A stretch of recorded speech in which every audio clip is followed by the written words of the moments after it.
All right, and we are now live. You can see it. Hmm. So, welcome back. We are back with Talk About It Tuesday, and this is just so exciting. We're back live, and I'm so excited for this specific segment as it is now back to school time. The kiddos are back to school. Um, Parents are getting them back into that routine. So we got a very, very special guest with a wealth of knowledge joining us today, and I'm so happy she told me yes that she would do this.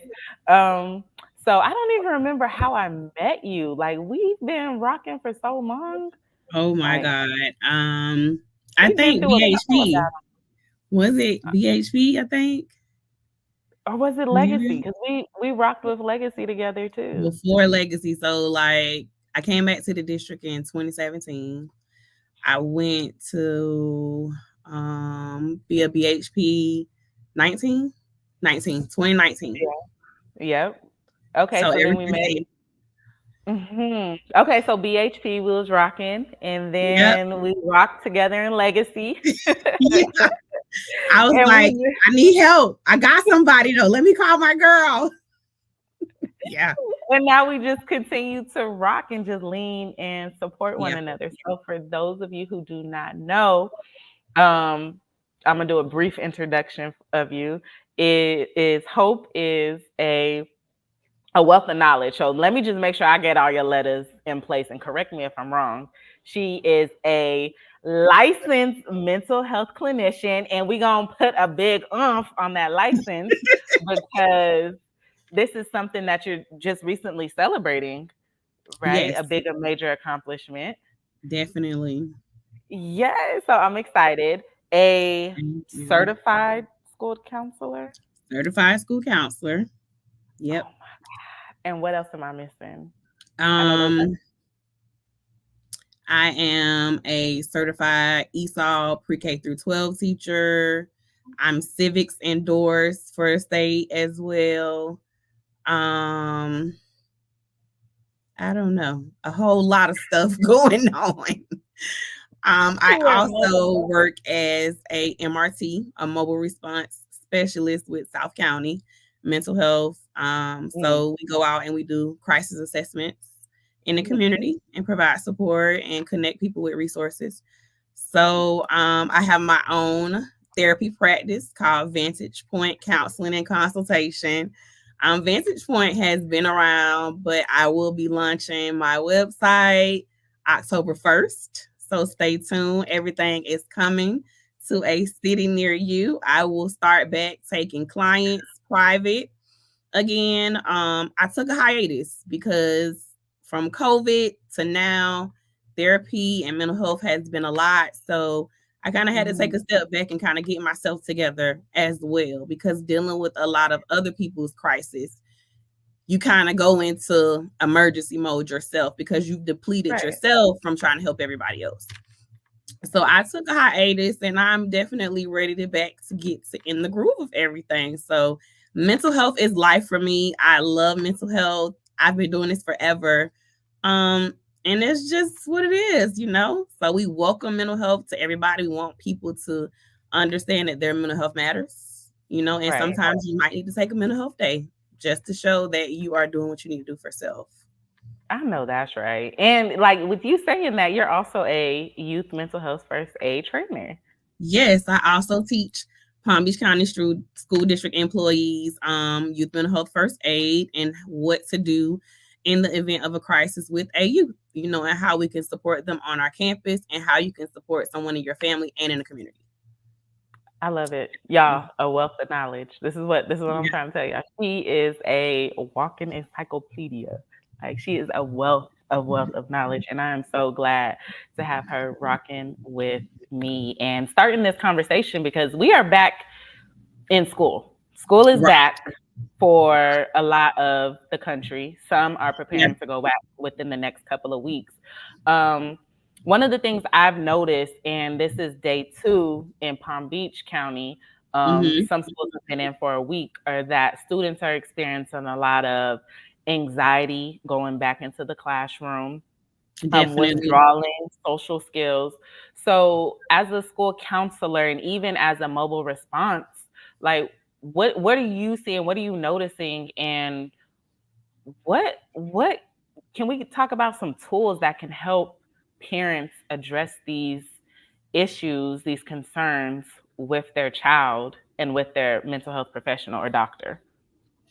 The first thing I would suggest is that parents talk to their kids because this has been a long summer.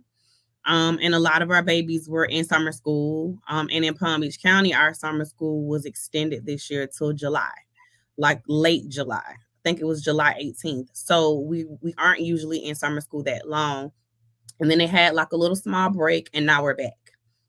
So talking to them to see like what's your what's your first impressions coming back to school on day 1 and 2, so that that open line of communication has started early in the school year, and then continue that. Ask the student to identify a safe adult on campus, that in the event that they feel like they're anxious or they don't know where to go or they're scared, whatever that situation may be for that student on any given day, they have a safe adult on campus they can go to. That could be their teacher, it could be someone in the hallway, it could be someone in the cafeteria, wherever they are on campus. And this is for kids in any grade. It doesn't matter what grade the child is in. Once they've identified that person, they also need to identify a safe buddy. So a student on campus Mhm. that they feel comfortable going to, if they can't verbalize to an adult what's happening, they can tell their friend who can then go get help for them. And Mhm. that is the best way to make friends. Like, get to know the kids in your class, the kids in Mhm. your community. If you're a bus rider who rides your bus, like, see them, look at them. What did that person have on today? Identify little small things that will help them remember, hey, I sat beside Miss Hope. She had on a red shirt and some black pants, or she got Mhm. a spray ground book bag, something that they can identify to connect them with somebody, especially if they get lost on campus. I don't know how I go home. It also is there could be a new student in the country. They could be from transitioning from elementary to middle school. And some of the middle schools are really large, and that may be a little difficult for them to navigate. Same thing. Identify somebody on campus that's a safe adult and a safe buddy so that they can assist you. If the kid does not speak English, you know, explain that to them. Some kids are able to say, I don't speak English, or I don't Right. understand, Mhm. or, you will be able to tell if that kid is like lost or they need a little bit of assistance. Every Mhm. school has CLFs. They have language facilitators. It could be a Creole language facilitator. The person could be a Spanish language facilitator. Some schools may even have somebody that speaks Portuguese Mhm. or many other languages.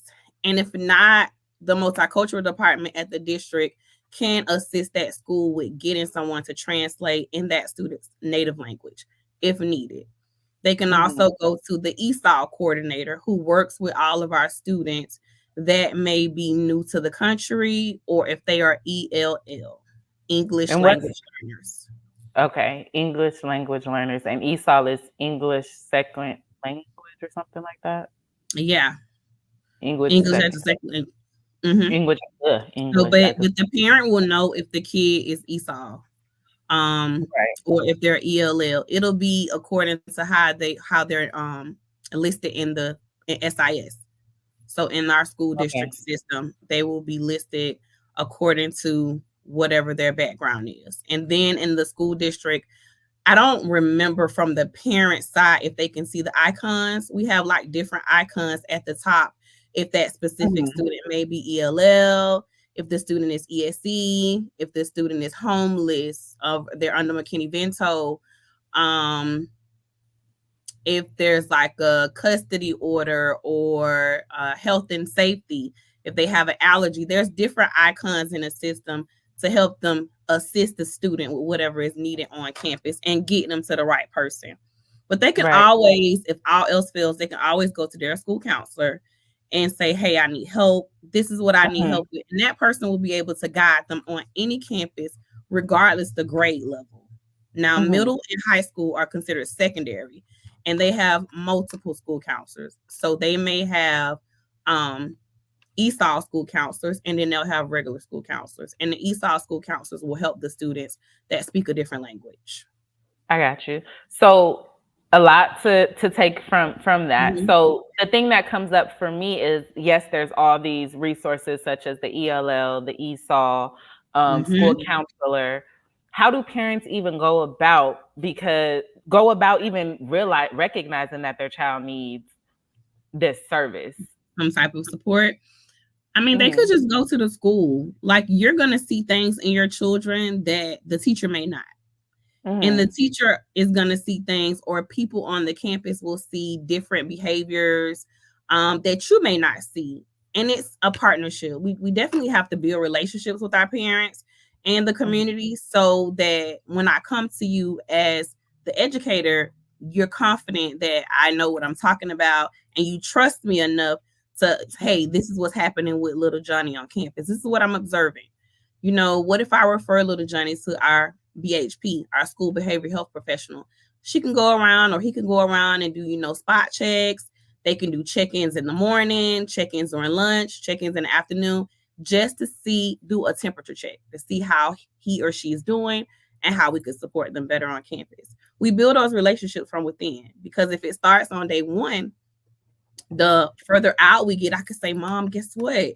Little Johnny has improved so much, and I am so proud of him. I just wanted to share that, because we're big on giving positivity to parents, because I don't just want to call you and say, Little Johnny was bad again, Miss Hope. Right, We got to right. come up with a plan. I also Mhm. want to give him accolades for good things that the child may be doing. Because we want them to show it's the united front. I Mhm. don't just want it to sound good on the phone or on paper. And I even go as far as asking my students, like, how would you like to be rewarded? If you do something good, how do you want me to tell people? Or do you want me to tell people? Because some kids may say, well, I like stickers. Well, what kind of Mhm. stickers you like? Oh, I like Incredible Hulk. Or some kids may say, well, I like to draw. Can you get me a sketchbook? Whatever Mhm. that preferred item is, heck yeah, because you're doing awesome. And I want everybody to know how proud of you I am. And I will Mhm. even tell the parent, hey, is it okay if I brought little Johnny a sketchbook, because he told me that this is a preferred task for him? And I just want to celebrate all of the good things he's doing on campus. We build Mhm. those relationships. Meet the parents where they are. If I know that this particular student is struggling with getting to school and they've missed a lot of days, right? I may do a home visit, or I may call mom and say, hey, mom, how can I support you with getting your child to school? Work with that parent and see where the need is. How can we Mhm. support this kid with getting here? Mhm. If I need to be to school a little bit early and mom has to drop little Johnny off early, hey, let's work it out. I just want the child to get what they need. I want them to get their education. If there's something that I can do to assist, let's see how we can do that. At my school, we Mhm. have before and after care. Let's see if we can get this child enrolled in either program to support them, because mental health wise, that kid may be struggling with school because he's trying to figure out, I'm late every day, I'm missing assignments, I'm getting bad grades.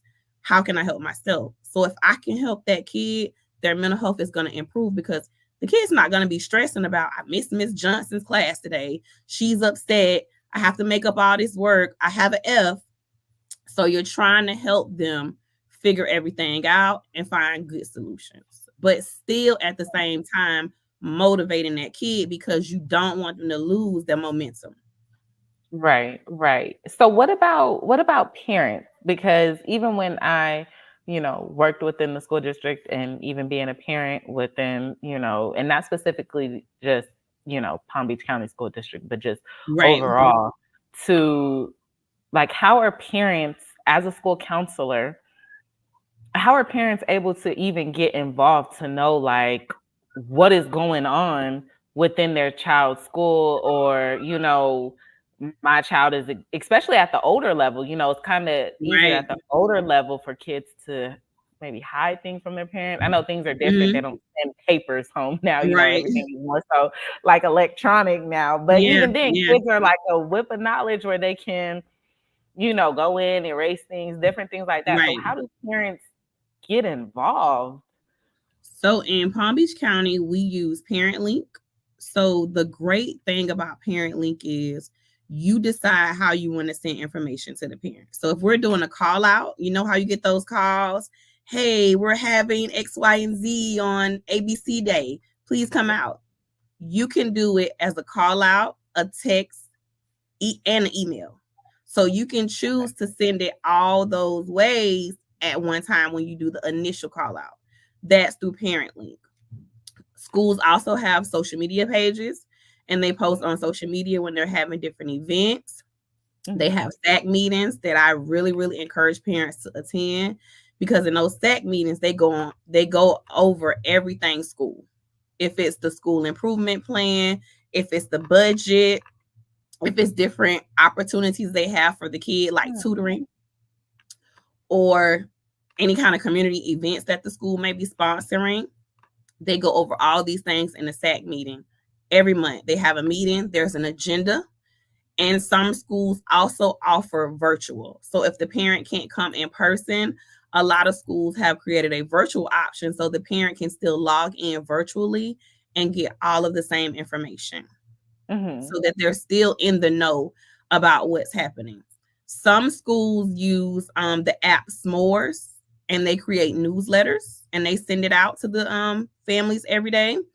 And Okay. like regular paper, like you printed some kind of newsletter that you want to send home, and then some people distribute them during maybe like the last period of the day, and they go Mm-hmm. school wide to pass them out. Last year we were hosting a Esau parent night, so I Mm-hmm. was out there in the parking lot when parents were coming through parent pickup and drop off in the morning and the afternoon, passing out flyers to every car till it got to the point they were like, Miss Cleckley, you gave it to me this morning. Okay, just making sure you got it. And we would do it in every language so that people could Yeah, understand what the information was we were trying to pass out. I So love they that. definitely communicate. I communicate with my students. We do, as a school counselor, we do what we call academic advising. And we're basically in middle school. The way we do it is we're going over all of your students' quality points. Like these are the grades that they need to get promoted and to graduate from 8th grade and promoted to high school. So we go Okay. over all those things with the students and we make a schedule. Hey, I'm going to see maybe kids A through K this month to go over their academics to see where they are, where they're struggling, and how I can help support them to make sure they're getting the grades they need to go to the next grade level. I do a whole Mm-hmm. presentation for my students, and every school goes over this. They talk about grades, they talk about testing, and we try to make sure that we're letting kids know we need you to get proficient. Proficient would be a level 3 or higher. We go over the test scores with them. We even show them what they've made from 3rd grade to present, depending on what grade they're in. And I know on the Okay. high school level, they host data chat nights where they're going over data with parents. And hey, this is where your student is academically. These are the steps we need to take to get your child to matriculate a little bit further. Is that just for like with Secondary, those, it's secondary, right? Are secondary. parents involved in that? And two questions. Are parents involved in that conversation, first of all? Secondly, when it comes to you said y'all do it in eighth grade. Y'all start in eighth grade. No, Do you start in sixth grade to we like start 6th through 8th. So we six? do the Okay. whole everybody gets the presentation and we talk about it with all of the students. Now when the Hmm. funny part is when you ask them, they know I have to have so many quality points in every core class to get promoted to the next grade level. The students know because we've been talking about it so long. They know. So by the time they get to high school, they know. And then the district just started using a new program, Zello, last year. It was similar. I don't know if you're familiar with Florida Shines. It's like a career placement program where you're putting courses you want to take through high school. It helps Mhm. you map your roadmap for college, understand different information about different colleges, financial aid. It's a very, very informative tool that we use to kind of get students on the path to career planning, get you thinking about what's next for me after middle school, Mhm. what's next for me after high school. Do I Mhm. want to go to college? What are my options? So they learn about all of these things as a part of the career planning and education curriculum that is state mandated for With the state the board. parents involved as well? The parents Yes, are involved in we that conversation? Yes, we have a lot of information that we send home with parents to kind of educate them about it. We talk about it in our meetings and different events that we have on campus so that they know this is state mandated information. And we talk to the kids a lot. The good part about it is also the students can access it on their cell phone and from home on a device. So Okay. parents can sit with their kids and review stuff that they've done in the Zillow platform. If the parents want information about quality points or what the requirements are for graduation, we can happily provide that to them as well so Mhm. that they know. Every school is different, but they all are talking about graduation, testing, what your child needs to be promoted. We're all talking about this on the same level in secondary. And in elementary, they are definitely speaking to parents about data and how their children Mhm. are doing when it comes to testing. And making sure that if that student does need accommodations, they are getting all of those things that they need. Yeah. And I think it's important too that, and I know we talk a lot about like the students, and let's be honest, the students, you Right. can tell them this, and they go home and they'll share nothing with Yeah. their parents, not a Yeah. thing. And the parents is like, I didn't know nothing about this, or, Mhm. it's here and there. So, like, how do parents, so what I'm hearing you say is through the apps is how parents can really find out what's going on within their child's school. Because yes, the student's going to know through announcements, papers, Yeah, things they like can that. You call the tell school. They can call the them. school. They can make an appointment and speak with the school's counselor for their specific child. Different high schools, some high schools do like letters. So it may be A through H. This person has it. It may be split like that. And some middle Mhm, schools may do it like that too. But like mhm, I have sixth grade, and then the other counselor has seventh, and then somebody else has eighth. They have that entire roster of students. But in the event that one of us is out, anybody can help a parent. So it just depends on how the setup is at their school. They can always go and say, "Hey, I'm trying to find out information on how I can support my kid. I'm trying to find out information about testing. Is there mhm, tutoring? Is there aftercare? Who are supports on the campus if I have some mental health concerns?" They can go on that campus and that specific school can say, "Hey, this is the person who I'm going to put you in contact with that supports this. This person supports counseling. This mhm, person is our mental health person or our behavioral health person. This is our SAC chair. They can tell you when all the SAC meetings are going to happen or different events. Any of the assistant principals can also give them information about what they need on campus. It just mhm, depends on specifically what they're looking for. A mhm, lot of the school counselors do have resources because it could mhm, even be a parent that's coming to the school saying, "Hey, my child doesn't need help, but I do. I need some mental health help. What do I do? Who do I contact?" And we can provide them with information to get them connected with somebody in the community for support as well. Just like it's no child left behind, we're not going to leave our parents behind either. We are a support for the right. whole family. 'Cause it You starts know, with the parents too. And the thing that exactly. came up as you were saying that, and I'm glad that you brought it up, and I wanna challenge and say, okay, so what can parents do? Because you know and I know that there are parents out there who are struggling, but they're struggling because it's unfortunate they may not have the time to stop and call up to the school or stop and come up Right. to these meetings and things like that, whether they're working multiple jobs or lack of, and Definitely. we know everything is, a lot of things are on the internet now, but they don't have Wi-Fi computer. Like we've been there and we know like a lot of the struggles. So what would you suggest, encourage parents to do who may not have the time to really stop because it's like I have to work to make ends meet. I would still say contact the school. Contact whoever your child's school counselor is, or ask to speak to the BHP. Find out if they have co-located therapists, because we do have those on campus. And the co-located therapist is just a contracted therapist from a community partner that's housed on your child's campus. So Hmm. you could get connected a lot of different ways. Another great resource is call 211. If all else Mm. fails, they can call 211. 211 is contracted with South County Mental Health. So any calls that are filtered through 211 are connected with South County, and a crisis counselor is always available 24/7 to help that family process whatever it is they need, and even come out to do a mobile assessment. Parents Hmm. can call 988 and they could get connected to a crisis counselor. There's so many resources. They can also use the text line. They can text MHFA to 741-741, and they can get Hmm. connected to somebody via text, because a lot of people don't like to talk on the Hmm. phone, or Yeah. it could be a little embarrassment. And we want everybody to know this is a safe space. When you Right. enter, this is a safe space. I'm not here to judge you. I'm just here to support you in whatever way I can. And as long Hmm. as you're being positive and open with the family, I think they will be very receptive to receiving some help. That's Right. that's And the not best feeling way. left Yeah. out. Not feeling Letting them left out. know they're not alone. Nobody is alone when it comes to mental health, your mental health, because we want you to be here for your children, and Right. whatever that looks like, we want to make that happen.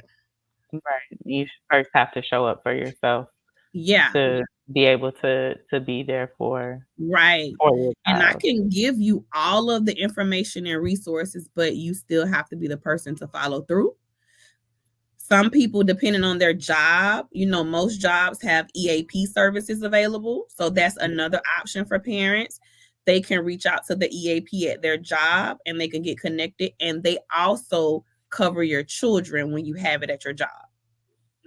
For a certain amount of sessions, so y'all better Yeah. utilize that because technically you low key paying for it. Yeah, yeah, and they can use EAP Okay. multiple times in the event Mhm. that they decide to use it, and it's confidential because you're just gonna be connected with a provider, and you're gonna work one-on-one with that provider to get some support for you or your family. So, I love that, and those are all positive those are all amazing resources, and it's not just in Palm Beach County or Florida. No, 211 is a nationwide, right, um, number because when you log on when you call it, correct me if I'm wrong, you have to enter your zip code.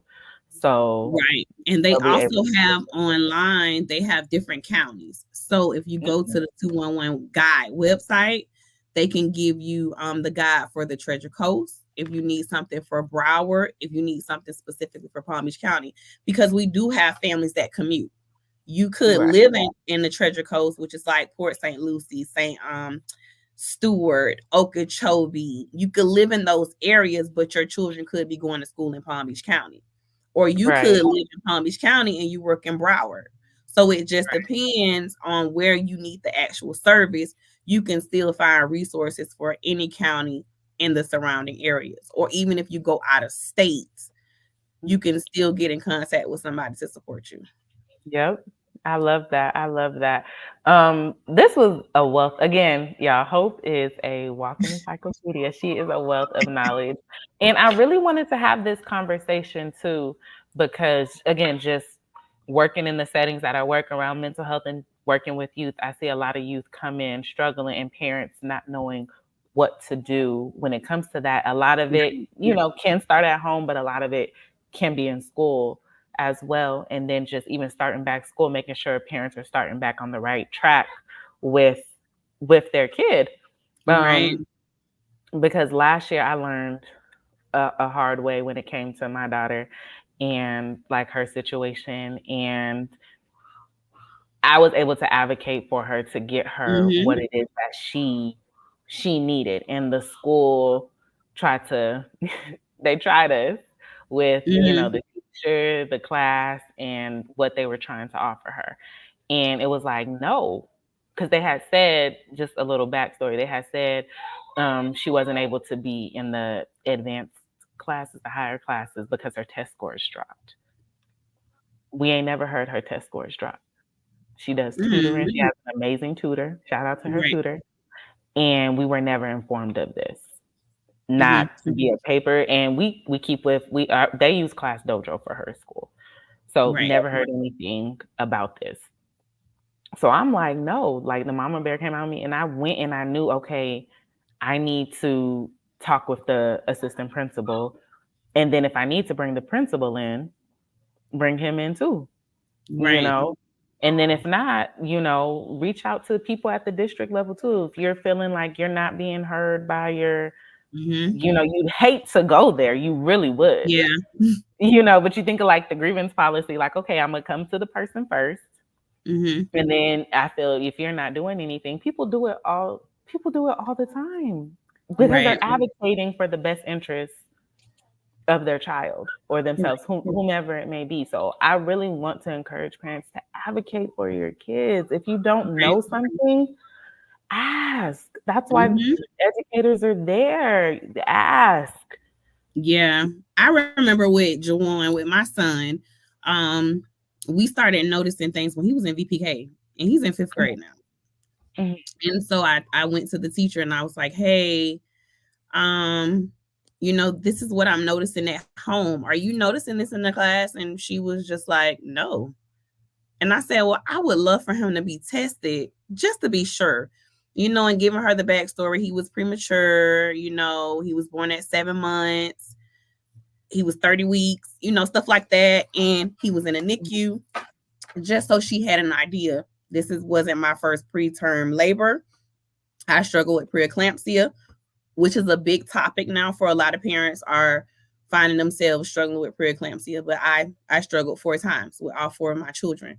So, I kind of felt like I was well versed in the process. So me advocating for my son, just like you said, and the teacher didn't feel comfortable. So I emailed the principal and I CC'd the speech person on campus because my other children were in speech. And I said I want my child evaluated. And he was evaluated. And thank God I did follow through with my instinct that I was seeing something. They ended up finding out when they evaluated him that he was holding food in the pockets of his mouth, like not swallowing, just holding the food, which was a hazard. We ended up finding out that he needed speech. So all of the things that I saw were good. And I was able to get my son services as early as VPK. And he still gets speech. He still gets support. And it has helped him along the way. My oldest daughter had an IUP. She came home on oxygen. She was premature as well. She Individual had education plan for those who didn't know. she had services all the way up until she got to middle school, and she didn't need them anymore. So we ended the IEP services. And just like I shared with you, she had a really great tutor. Josiah helped her a lot when she was in elementary school, and it definitely got her advanced more. And I think that helped her get a little bit confident. So when she did go to middle school, she thrived. And the teachers, like looking at all of the history, was like, oh my God, like she doesn't need this service. This would be more of a clutch to her, than something Right. that will help motivate her. And when I look at her now, like she's doing amazingly well. She's in dual enrollment. She has a job. She's making responsibility a priority, and she's doing what she has to do on the forefront. And it just makes me look back and say, dang, I see a lot of me and her with the drive to want to do better, to advocate for herself. And when she feels like she gets to a roadblock, it's like, let me tap in my mom because mom's got it. So I even know. even teaching your children to advocate for themselves. If your Right. child is a student that has an IEP, individualized education plan, you teach them what their IEP says so that they can say, hey, Miss Cleckley, I need my extra time, or I'm supposed to have a device to use with testing, whatever I'm supposed to test in a small group setting, My girl. whatever, Yep. or I'm supposed to have a one-on-one for testing, whatever their accommodations look like. You want the child to know it so that they can request those specific services. When my daughter had an IEP and she was in elementary school, she had a whisper phone. A lot of people don't know what that is, but the little toy phones that you play with as a kid, but this one isn't connected to anything. That's a whisper phone. So the goal is for the students to be able to read the questions out loud using the whisper phone. I love that. So they actually ordered this for her and she took it home with her because the goal was for her to use it in every setting, not just testing. You're using it in every setting. You know, some students use dictionaries. Yep. They use it in every setting. They don't just get it for testing because that's going to defeat the purpose of the accommodation. And accommodations are not only used for testing, it has to be used in every setting possible so that the student gets the full feel of that accommodation. But definitely tell your students what their accommodations are. If you don't know, talk to the school, talk to the testing coordinator, talk to their teachers. Hey, what is Hope's accommodations? Does Hope get accommodations? If so, what are they? So that I can make sure that I'm telling my child to ask for them. Because some kids Right. will be like, no, I don't need it. I'm done. I'm finished. When they're not Yeah. finished or they're rushing through, we want them to take their True. time and be And that's focused. why they need it too. That's why they need it. I've seen that where they rush through it, but I've also seen services not be followed through, and that Mhm. affects the child. So again, going back to the parents, making sure that they're receiving those accommodations.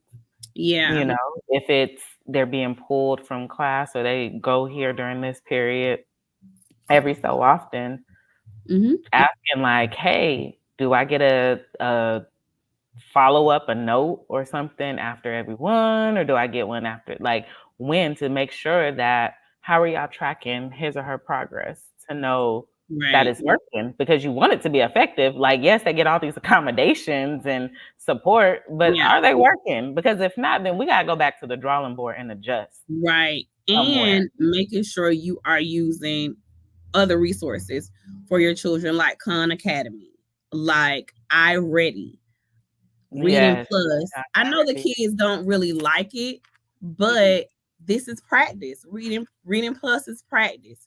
iReady is practice. It's getting you ready for the real thing. Khan Academy, I Excel. There are different programs that the students have access to on their district device, Mhm. and they Yep. can get on there and they can practice as long as Mhm. they get their hours, their time in, and it's not like I'm just clicking, but I'm actually really doing it. And sometimes parents can be, proactive and help them. Like, let me see Mhm. what your assignment is that your teacher told you to do. Let me see what you're struggling in. It could be that elementary kid is struggling with multiples. They don't know their numbers past 100.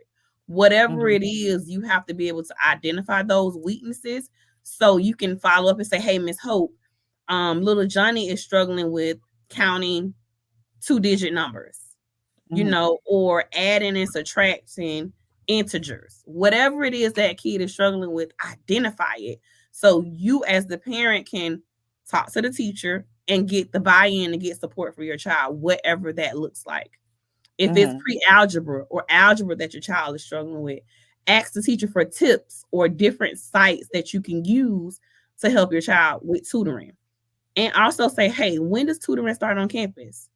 Because I would Mhm. love to sign Hope up for those services. You want to Mhm. be proactive. That is another way you are advocating for your Please, kid. please It be doesn't have to proactive. be, I'm going to call that school and go off, or I'm going to go to the school. It definitely can be a positive interaction because we want to look good. We want you to look good, and we want your child to look good in the same process. And I So love we're that you said all trying being to get both of those. proactive. Yeah. I love that because sometimes people think that they need tutoring or their child needs tutoring when they're already in the hole. It's kind of Yeah. like mental health too. Oh, I need a therapist or oh, I need help when I'm already in Yep. the hole.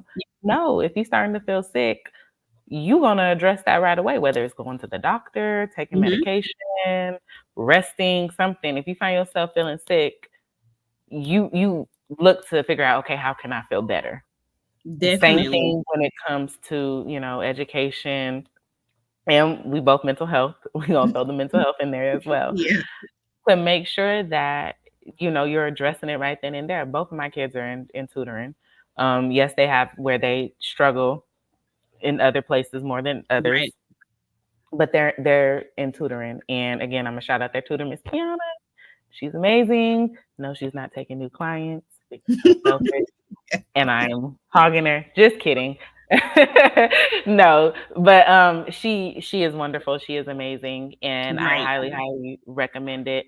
If you're not able to afford it, again, that's when you contact 211, contact the school and say, "Hey, right. when?" Because I know some schools they're like, "No, your child has to be like struggling low grade levels." If I'm not mistaken, if they're in A third through lot of fifth times grade, they try to focus on the low 25% first. right? But if your child is like, say we're focusing on low 25%, right? But say your Mm-hmm. child is low 30, but say your child has an IEP. Hey, little Johnny got an IEP. He's not the low 25, but he's 30, but I want services for my advocate for your kid. Yeah, Talk that's it the up. biggest thing. See if they got extra seats. It could be a kid that didn't turn in their permission slip and their parents said they're not going to come. Guess what? Little Johnny just slid in on that open seat. You Mhm. still ask, hey, Right, did Johnny get a paper, a permission slip for tutoring? Because we have to fill out different forms now. So it's not like before I could just say you're going to stay after school. Even when I was in high school and middle school, I don't remember filling out a paper or taking it to my parent to say, I'm staying for tutoring. I just yeah, stayed. But because of safety and so many things have changed in the state of Florida, there's always a form we have to track. So there's another form that has to be completed with your parent giving permissions for you to stay. So if your child is saying, hey, I'm right, staying after school, no, it's a form. If you didn't right. fill out that form, then you got to fill out a form in order for Yeah, the kid to stay on campus. right. But even if you don't want to go the school route, excuse me, there's apps out there, there's Yeah, virtual people. We get like pickup and all that. You can't pick them up around the time tutoring ends. There's apps, people who can tutor yes, you specialize in different subjects. It doesn't have to be all around subjects. It could be, just right. math or anything like that. So again, like Hope said, be proactive. Do not be reactive Yeah. because it's a Check lot social media. Hey, harder. check Yeah. Facebook. Who tutors in the Riviera Beach area, or we live in West Boca? Like wherever you live, ask Facebook. I guarantee you, tag somebody that tutors. They will tag someone to assist you if that's Mhm. something, if you want to find like a private tutor, because maybe tutoring at the school doesn't start till the spring, or it may not start until after PM1 testing. Whatever it is, find those things out. Hey, do you guys have your testing schedule up yet? Hey, do you know when tutoring is going to start for students? Mhm. I would love to get my child on that waiting list, or, have in the back of my mind, or plug it in my calendar so I know Mhm. when to follow up. And Mhm. in the, meantime, check out different, like Jolisa said, different websites. Ask for suggestions from the teachers, from the school, from the testing coordinator of any resources you can use to help your kids. Oh, a whole wealth of knowledge. And there's so much more we could even cover. But Yeah, because of time, we're going to leave y'all with that. Get your baby a tutor and make sure that you are advocating for your kid. yeah, It's major. Hope again with time, we're going to end it here. But I'm going to bring you back. I Um, got you. for another segment. So thank you again for your Of time. Thank you course. to everybody who's watched and watching it on replay. We appreciate y'all. We appreciate the man on the back end who I'm about to shout out, who is amazing and in Yes. the transition of things and all that, he's still logged on to help us out here today. So Josiah, you already know I'm always gonna shout you out, and I'm so grateful and appreciative of you. Of Um, course. he is accepting new clients for his business. So, hey, I can't hog all this goodness. Okay, a little bit. But Josiah, you are appreciated. Hope you are appreciated. So thank you You're so so much. welcome And anytime. we're bringing Hope back for another conversation. And yeah, we out. Be sure to tune in next week. We are back with another very special guest. I'm so excited to introduce her as well. So we just really going to continue to talk about all things mental health because, like Hope said, it is extremely important, and it really starts with our mental health.